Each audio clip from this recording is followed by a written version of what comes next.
রস দেখছো, এই দেখো রস, এই দেখো রস। বাবা বাবা রস। আপু রস।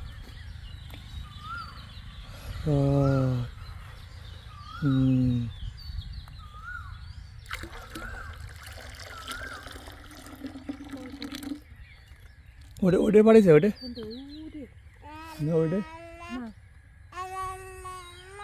উদে উদে উদে উদে উদে আরো আরো আরো আরো আরো উদে এটা হয়ে গেছে। দর্শক, প্রতিটা গাছেই এরকমই রস, যেমন একটা গাছ থেকে প্রায় 7 থেকে 8 লিটার রস হয়। আর তাল গাছে ওঠার জন্য অবশ্যই আপনাদের জানাবো যে তাল গাছে উঠতে হলে অবশ্যই কোপাযুক্ত বাঁশ ব্যবহার করতে হয়। আর গাছে ওঠার সময় সতর্কর সাথে উঠতে হয়, কেননা 19-20 হলেই যে কোনো সময় একটা দুর্ঘটনা ঘটতে পারে। এই জন্য অবশ্যই সতর্কর সাথে গাছে উঠতে হয়। আর গাছে উঠে আপনার একটা তাল গাছ প্রতিদিন 3 বার কাটতে হয়। এই যে মোচা আপনাদেরকে দেখাচ্ছি, এটা যে আমাদের ছোট গাছি সে কাটতেছে, এটা সকালে বেলায় সে রস পাড়ার পরে সে মোচাটা কাটতেছে। গ্রাম বাংলার ঐতিহ্য এখনও কিছু কিছু গাছই ধরে রেখেছে। আসলে বর্তমান প্রজন্ম অনেকেই জানে না, প্রজন্মের অনেক ছেলেমেয়েরাই জানে না যে তাল গাছ থেকে সুমিষ্ট রস পাওয়া যায়। আর এই রস থেকেই সুস্বাদু গুড়, এছাড়া পাটালিও তৈরি করা যায়। আমরা এই ছোটো গাছের কাছ থেকে জানতে পেরেছি সে প্রতিদিন 300 থেকে 400-500 টাকাও তালের রস বিক্রি করে। প্রতিটা প্রতি গ্লাস 10 টাকা করে বিক্রি করে থাকে। আর এটাই আমাদের সেই বিলের মাঝেই একটা ঘেরও আছে। আর গ্রামের প্রাকৃতিক যে প্রাকৃতিক দৃশ্যগুলো কতই না মধুর লাগে। দর্শক, রস পড়া শেষ হওয়ার পথে এখন আমাদের ছোটো গাছে সে রসগুলো পিছনে একটা কুপাযুক্ত, এটা লোহা দিয়ে তৈরি।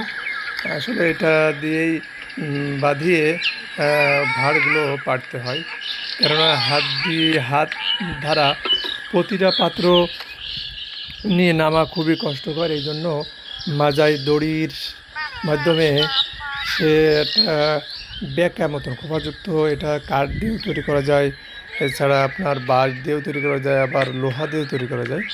সে লোহা দিয়ে তৈরি করে আপনার ওই ভাঁড়গুলো সে ওইটাই ঝুলিয়ে সে নামাতে তার জন্য সুবিধা হয়। দর্শক, তালের রস নামানো হচ্ছে, এখন আপনাদেরকে কিছুক্ষণ পরে দেখাবো তালের রস কীরকম হয়েছে এবং কতটুকু হয়েছে। সবগুলো একবার আনবি নাই?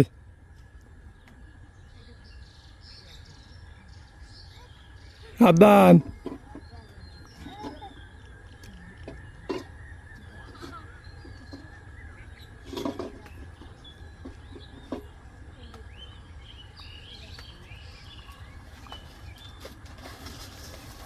কতটুক একটা মানুষ দেখুন, রে রস রে সব পড়ে গেল রে।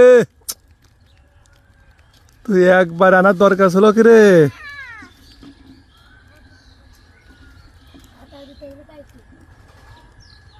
তুই বড় নিয়ে আসবি, দড়ি এনে নিলে বলে না দিলে ভালো হয়। তুই এই করিস, রস সব ফেলাই দিলি রে মন্ডল। এরকম করলে হবে বলো? একবারে না ফেলে তুই 2বার ভর্তি।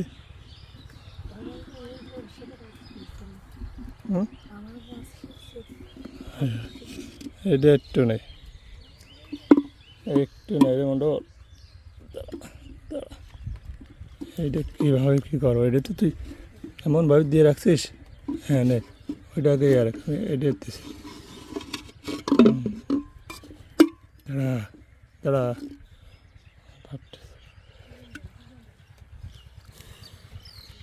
তুই এত ঠেলে কি একবার আনতে পারিস? ছোটো মানুষ তুই, হ্যাঁ তুই আনবি হলো দুইবার আনলি তাহলে রসটুক নষ্ট হতো না। কড়া পাতি দিস আজকে?